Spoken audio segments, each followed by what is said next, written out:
Good evening, ladies and gentlemen. Having been in the medical field for half a decade now, I would like to discuss malaria for us. My name is Dr.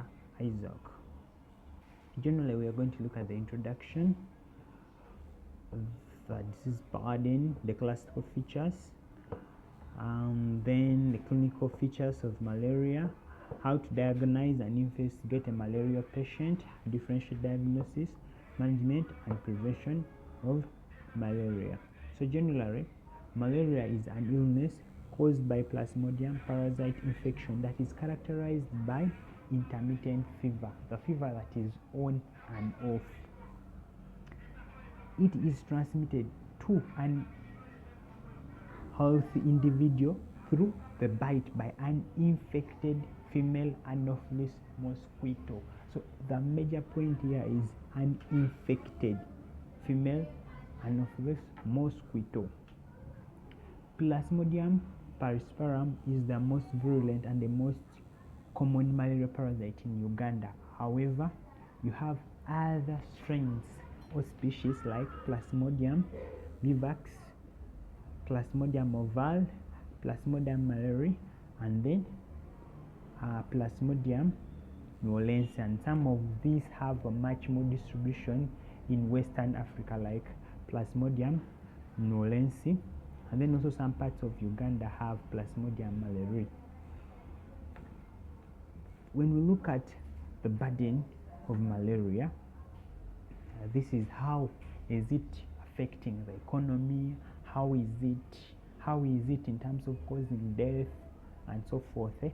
So despite malaria being a preventable and treatable illness, there were an estimated 263 million cases of malaria within 2023 and 597,000 deaths according to the World Malaria Report. And in Uganda, malaria remains the leading cause of ill health and death, with the majority of the population at risk because malaria is endemic in the region of East Africa. So globally, it is ranked the 3rd and 7th contributor of cases and death respectively, meaning it is ranked 3rd in contributing of cases, and then it is ranked 7th in contributing of death, that is by 2019. African region, according to World Health Organization, had 94% of the cases of malaria worldwide and 94% death. That is meaning 95% of the deaths in Africa are related to malaria or caused by malaria. Yes, and also it claims a lot of children under 5. So classically, there are these stages of malaria illness that as a result of how it is associating with the body. So for example, we have the cold stage. The patient feels cold and shivers as the body is trying to react to the malaria infection. And then the hot stage, the patient feels hot. Yes. So, and then after some time, the patient will sweat.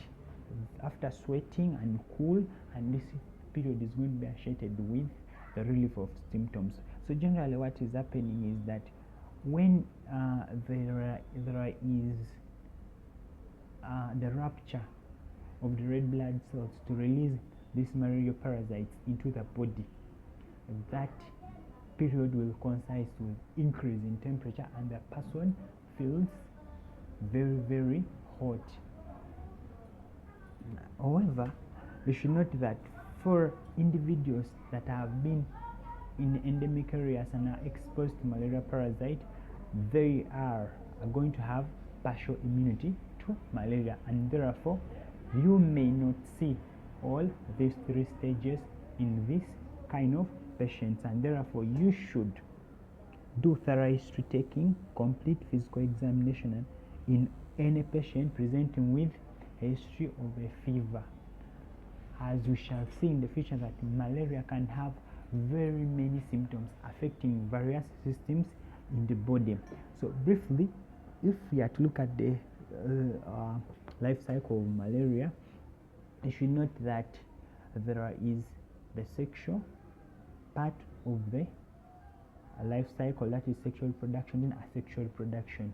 So in humans, you find asexual reproduction, whereby these gametes are dividing, or let's call them hypnozoids. They are dividing asexually, whereas in a female Anopheles mosquito net, there is fertilization of the gametes. Yes, so basically, look at point 1. When you're bitten by a mosquito, when it's taking a blood meal, that infected mosquito will release gametes, and they are called sporozoids. These sporozoids are going to go into the liver, and in the liver, they are going to enter into the liver cells. They form what they call hepatic schizones.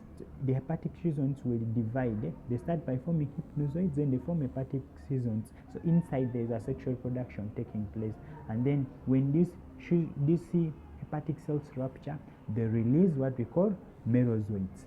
Merozoids now.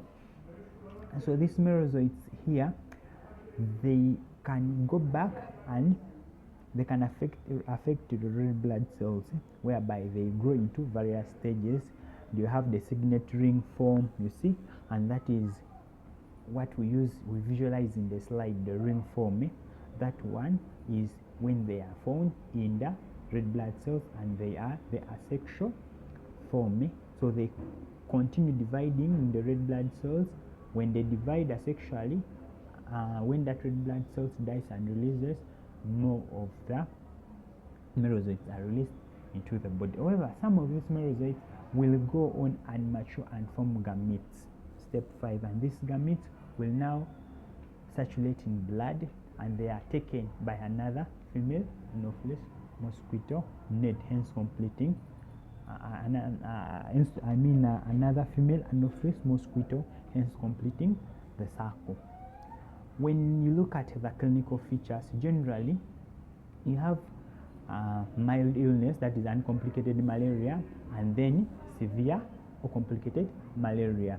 So this depends on the presentation of the patient and the presence of parasites as determined by the lab microscopy.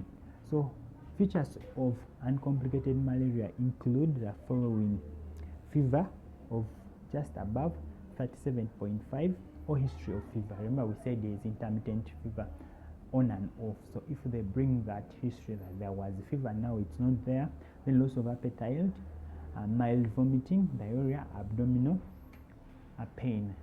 All of these are due to the reduction in oxygen supply of these organs, as most of the red blood cells are being destroyed.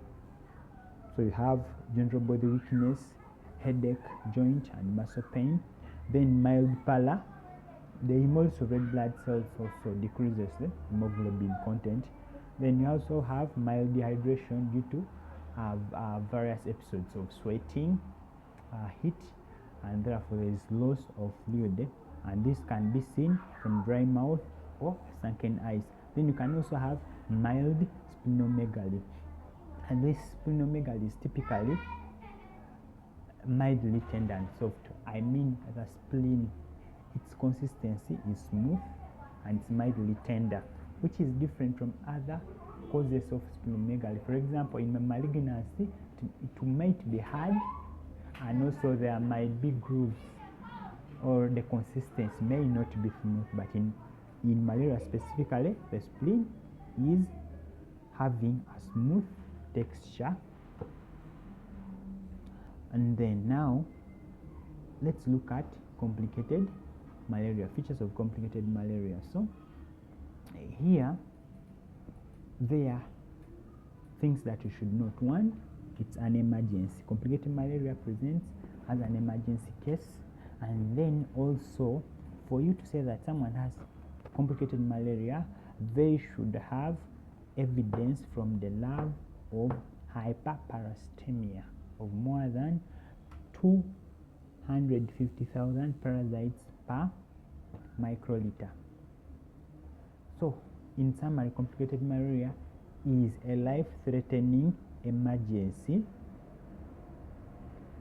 characterized by hyperparastemia with one or more of the following conditions in a patient. 1, cerebral malaria characterized by deep coma and difficulty in arousing this person from sleep or coma.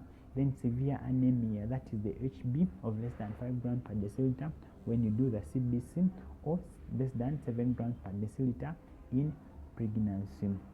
Respiratory distress, that is tachypnea, nasal flaring, difficulty in breathing, use of accessory muscles for breathing. Yes, mostly this is very visible in neonates. And then pulmonary edema. In pulmonary edema, because of the congestion in the lungs, they're also going to have difficulty breathing, nasal flaring, deep breathing. You're going to notice that deep, fast breathing rate. And then acute kidney injury or renal failure.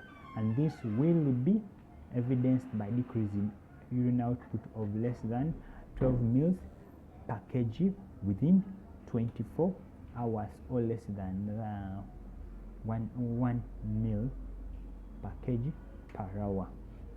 Abnormal spontaneous bleeding might also occur in these patients, and this can be seen by malema or hematochezia.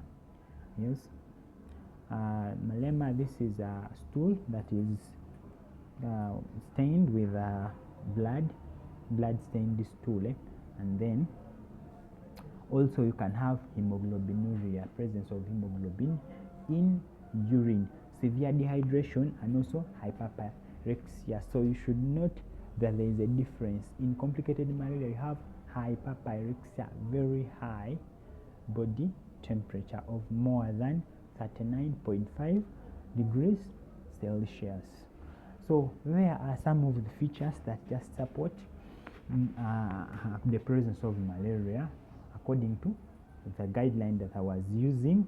Hypoglycemia supports severe vomiting, severe dehydration, impaired level of consciousness, like we have seen, and then hyperexia we have seen, and then jaundice, and also malaria can cause threatened abortion in the early trimester. So how diagnose malaria, or how do we investigate the patients that we are suspecting to have malaria? So generally you base on parasitology confirmation. One, you do a slide, a blood slide. Here you identify the parasites. You here use blood stain A and B, and then in the lab the slide is dried, and then it is after being dried, and then it is visualized using a specific buffer, emulsion oil. And then you can also do a rapid diagnostic test. This one is not the gold standard. The gold standard is the blood slide, and it's very readily available in most settings, even in rural areas. But a rapid diagnostic test helps us in case you are in a setting whereby you cannot do a blood slide, or you are confirming results, or there are cases whereby you want to what? Yeah, you want to confirm the test basically. So, however, you should note that this MRDT remains positive even 2 weeks after treatment. So you can also do a complete blood count, looking for white blood cells that are going to be elevated. Mostly are going to have basophils, also lymphocytosis, increase in lymphocytes. Then hemoglobin, that is HB, will be reduced. Other tests that can be done here, you're trying to rule out the various complications that malaria can cause. For example, urinalysis and random blood sugars, you're going to find out whether this patient is having hypoglycemia. Yes.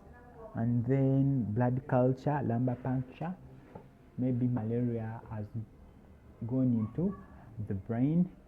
And then arterial blood gases to check whether various organs are perfused. And then renal function tests can also be done to check or rule out AKI, that is acute kidney injury. Ladies and gentlemen, I hope you have learned something. I hope you are enjoying. So in the differential diagnosis of malaria, one, meningitis, we looked at reduced level of consciousness. Then urinary tract infection can be there. We looked at features like hemoglobinuria. Respiratory tract infection because of difficulty in breathing. Otitis media can also be because of the fever, tonsillitis, or an abscess or sepsis. And then measles and typhoid. Generally, most of this that we have seen, typhoid, measles, sepsis, tonsillitis, otitis media, all tend to present with fever. So that's why we are saying they are differential diagnosis.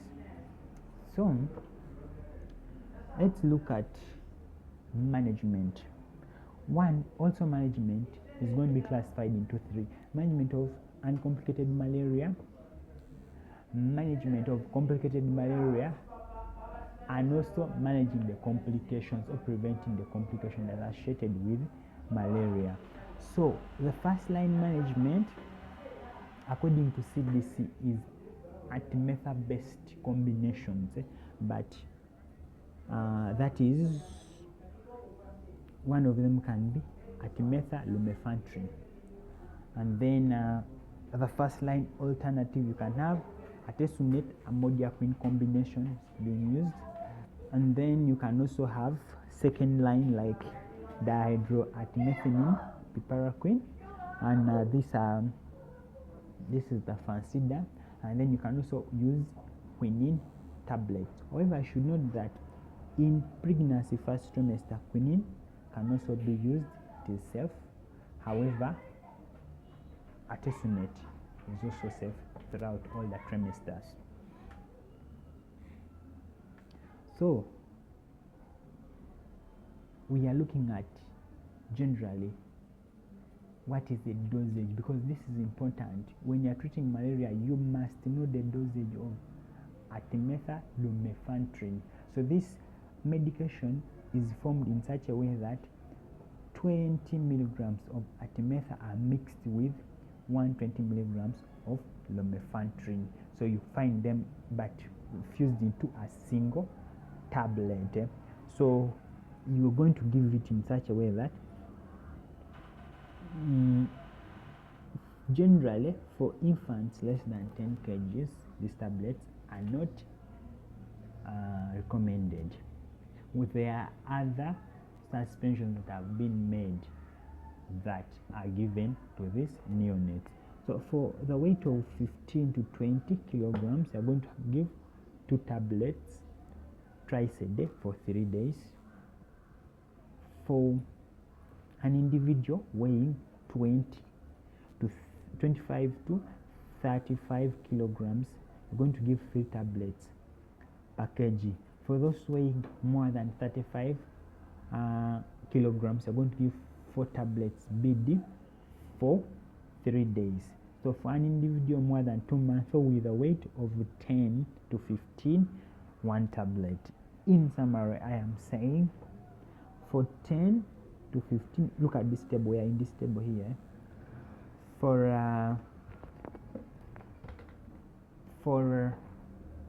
less than, for a neonate with less than 10 kgs, not recommended. However, for the neonate having 10 to 14, you give 1 tablet. 15 to 24 kilograms, you give 2 tablets BD. Then from 25 to 34, you give 3 tablets BD for 3 days. And then above 35, you give 4 tablets twice a day for 3 days. That is our first line treatment of uncomplicated malaria. So in severe malaria, what are the medications that we use? The first line we have intravenous artesunate, IV artesunate. Or in case you have failed to get this line, you are in a low resource setting facility, you can give rectal artesunate start dose as you refer this individual to a higher setting facility whereby an IV line can be accessed.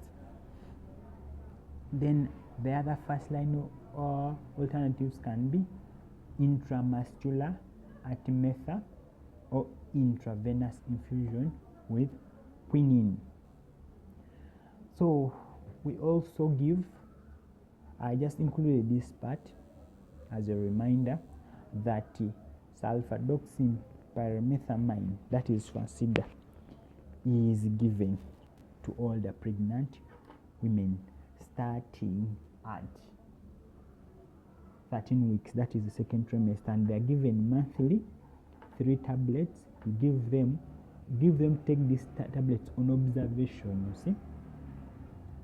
So they take every month 3 for intermittent prevention and treatment of malaria in pregnancy. So this is a dosage of intravenous artesunate for severe malaria. We have said that our first line is intravenous or rectal artesunate. So you give them,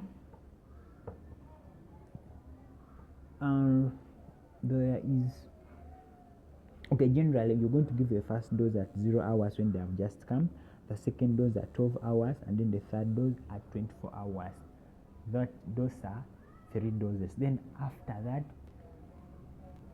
you can continue giving 1 dose per day until they are able to take oral medication. You finish the dose for the course of 7 days in total. But how do you calculate the amount that you're supposed to give? For children less than 20 kgs, use 3 milligrams per kg per dose. Meaning, if this neonate is let's say 20, you're going to multiply 20 by 3. So 20 by 3, you're going to get 60 milligrams per kg. So those 60 milligrams per kg, those 60 milligrams are the ones that you give at 0 hours, 12 hours, and at 24 hours. Yes. Then when now you switch them into tablets, you can use the previous classifications that we have seen of artemether-lumefantrine. Yes, but if an individual is more than 20 kilograms, that is adults, you multiply their weight by 2.4. So it's 2.4 milligrams per kg per dose. Okay, so you give them at 0, at 12, and at 24 hours.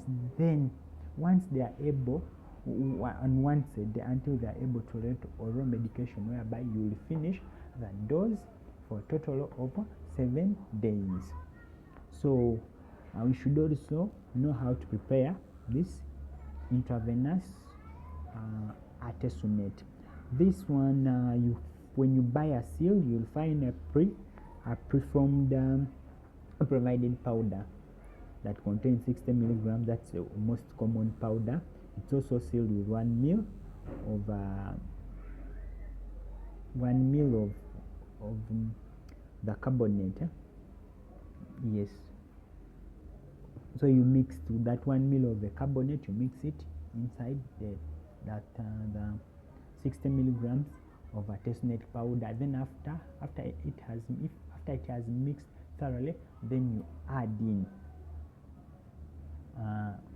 in now the sodium chloride 0.9%.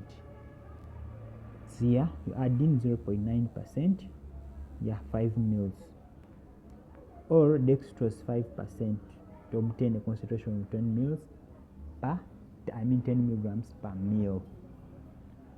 All right, and then this is how you mix the IM. In case you have looked for the line and you failed to get the line and you want to mix artesunate IM, however, mostly we do not use this IM artesunate. Instead, we go to IM artemether, the one which is readily available, and the dosing is there. First dose, you give 3.2 milligrams per kg at 0 hours. That's loading dose. Then the second dose, you now give 1.6 milligrams per kg. That's at 24 hours. Then at 48 hours later, you give still 1.6 milligrams per kg.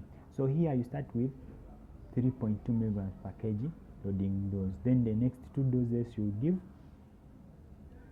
1.6 milligrams per kg, but at 24 hours and at 48 hours. After then, you will give once a day the same 1.6 milligrams per kg until they can tolerate oral medication. Then when they can tolerate oral medication, you complete the dose to make up for the 7-day course of treatment. So what you should note is that we are treating for 7 days.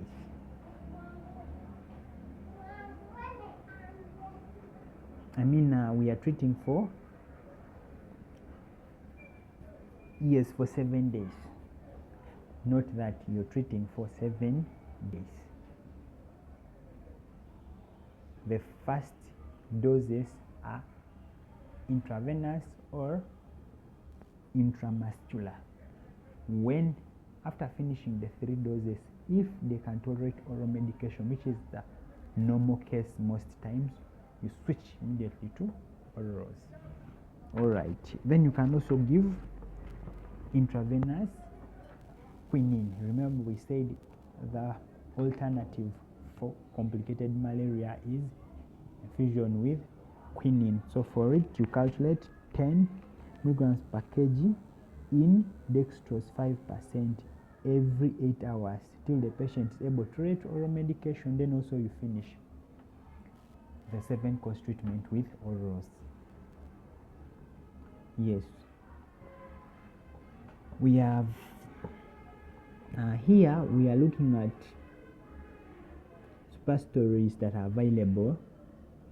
Yes, the dose of rectal artesunate. Remember, we said in case you cannot get the intravenous line, but in cases of complicated malaria, understand, because you have complicated malaria and the malaria that is not complicated. So in complicated malaria, our first line is intravenous artesunate. The alternative is intramuscular artesunate. That is in complicated, remember. But in uncomplicated malaria,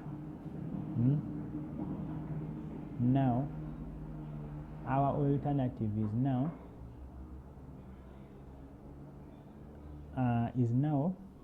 the tablets at methyllumefantrine, or